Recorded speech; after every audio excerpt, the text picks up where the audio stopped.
Top 1 news details లోకి వెళ్దాం. CM Revanth రెడ్డిని బీఆర్ఎస్ వర్కింగ్ ప్రెసిడెంట్ మరోసారి ఉతికి ఆరేశారు. చేస్తున్నదేంటి చెబుతున్నదేంటి అంటూ నిప్పులు చెరిగారు. చంద్రబాబు కోవచ్చిగా తెలంగాణలో పాలన చేస్తామంటే చూస్తూ ఊరుకునేది లేదని వార్నింగ్ ఇచ్చారు.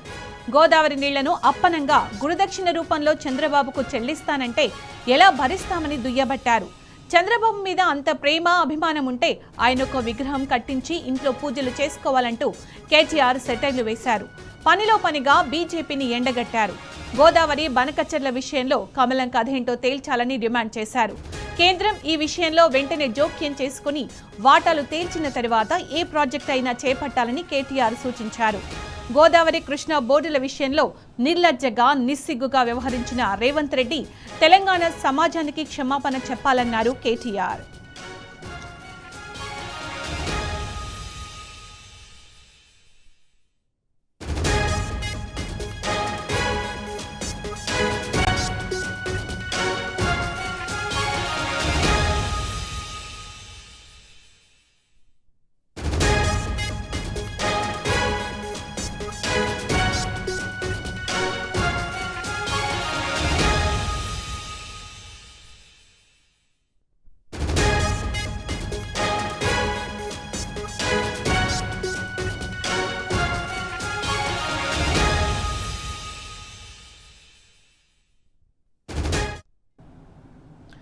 ఇదే అంశానికి సంబంధించి పూర్తి సమాచారం కరీంనగర్ నుంచి మా ప్రతినిధి వేణు అందిస్తారు. వేణు, రేవంత్ కు కేటీఆర్ ఇవాళ గట్టి వార్నింగ్ ఇచ్చారు. తెలంగాణలో కోవచ్చిల పాలన నడుస్తోందని, తెలంగాణను తాకట్టు పెట్టాలనుకుంటే చూస్తూ ఊరుకోమని. అప్డేట్స్ ఏంటి దీనికి సంబంధించి?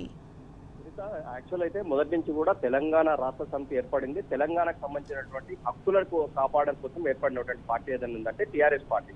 ముఖ్యంగా చూసుకుంటే తెలంగాణ రాష్ట్రం సాధించిన తర్వాత తెలంగాణకు సంబంధించినటువంటి ప్రతి విషయంలో కూడా ఏ హక్కులైతే కృష్ణా జలాలు కావచ్చు, ఇటు గోదావరి కావచ్చు, ప్రతి విషయంలో కూడా అంటే నాటి తొలి సీఎం కేసీఆర్ ప్రత్యేకంగా తెలంగాణకు రావాల్సిన ప్రతి నీతిను ఏ విధంగా తీసుకోవాలి, ఏ విధంగా ముందుకెళ్లాలనే నేపథ్యం కనిపిస్తుంది. కానీ ఇప్పుడైతే బనకచర్లకు సంబంధించి చూసుకుంటే ఈ రేవంత్ రెడ్డి ప్రవర్తిస్తున్న తీరు పట్ల మాత్రం కేటీఆర్ పెద్ద ఎత్తున ఆగ్రహం వ్యక్తం చేసినటువంటి పరిస్థితి. గోదావరి జిల్లాలో తెలంగాణకు రావాల్సిన వాటాను ఏ ఒక్క వాటా కూడా వదులుకునే ప్రసక్తే లేదు.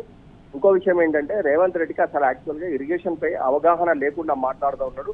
అంటే ముఖ్యంగా తెలంగాణకు సంబంధించిన ప్రతి విషయంలో కూడా ఎవరిని కూడా సంప్రదించకుండా ఏకపక్ష నిర్ణయాలు తీసుకుంటున్నారు. అంటే ముఖ్యంగా కేసీఆర్ కూడా సీమకు ప్రయోజనం చేకూరాలని చెప్పారే కానీ ఇటు తెలంగాణకు అన్యాయం చేయాలని కాదు, వారు కూడా బాగుండాలనే నేపథ్యం చెప్పినటువంటి పరిస్థితి ఉందని చెప్పినటువంటి నేపథ్యం. అంటే ముఖ్యంగా తెలంగాణ మొత్తం కోవట్టుల పాలన నడుస్తోంది.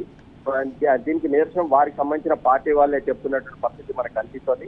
ఇంకోవైపు తెలంగాణకు సంబంధించిన గోదావరి జలాలకు కావచ్చు, ఇంకే విషయంలోనే అన్యాయం జరిగితే మాత్రం ఊరుకునే ప్రసక్తే లేదు. ఎట్టి పరిస్థితుల్లో ఒకవేళ తెలంగాణకు సంబంధించిన నీటి విషయంలో ఎవరు ఎన్ని కుట్రలు చేసినా మరొకసారి పోరాటానికి మాత్రం సంసిద్ధంగా ఉంటాం, ఎవరికి భయపడేది లేని చెప్పినటువంటి పరిస్థితి.